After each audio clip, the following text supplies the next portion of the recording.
At this warehouse in Baltimore, coils and coils of steel.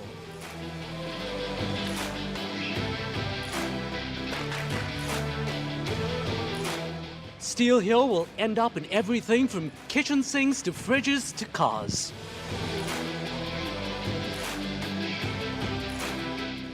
Steel also helps put milk on the table, a favorite of the dairy industry for high-temperature milk equipment.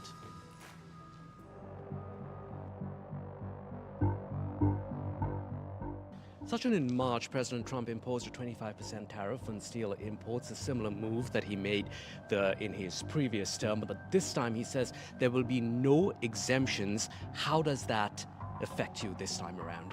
So that would definitely impact us, especially from steel made in EU. Before EU had quotas, it was a combination of EU, Mexico, Japan, Argentina, Brazil. Now all those quotas have gone, and also there were some exclusions. Now everything coming into US will be subject to a flat 25% duty of steel.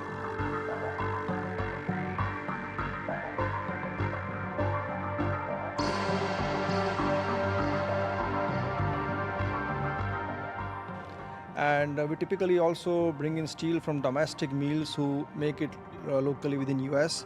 So, and wherever it is commercially viable, very difficult for us in terms of importing from EU, because that's where majority of our steel was coming from. In fact, we have more than 1,000 metric tons of stainless steel coils which came in from Italy, which are still in free zone. We did not clear from the customs. You can say it's in a limbo till there is an agreement between the US and EU. So you're hoping that the EU will strike some sort of deal? I hope so that happens, because that's what happened back then in 2019.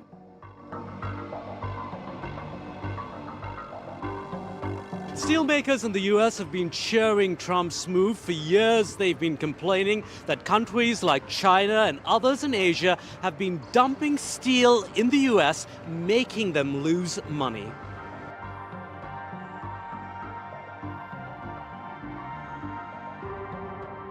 So if you look at India also has the same protectionism in the country for steel imports. So I think it's a good move as long as industries don't suffer.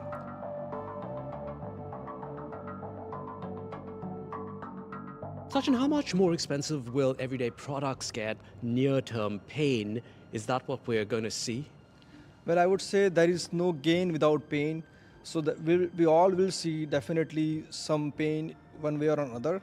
But long term, it is good for US manufacturers. Trump's tariffs are meant to create jobs in the US and increase domestic steel production.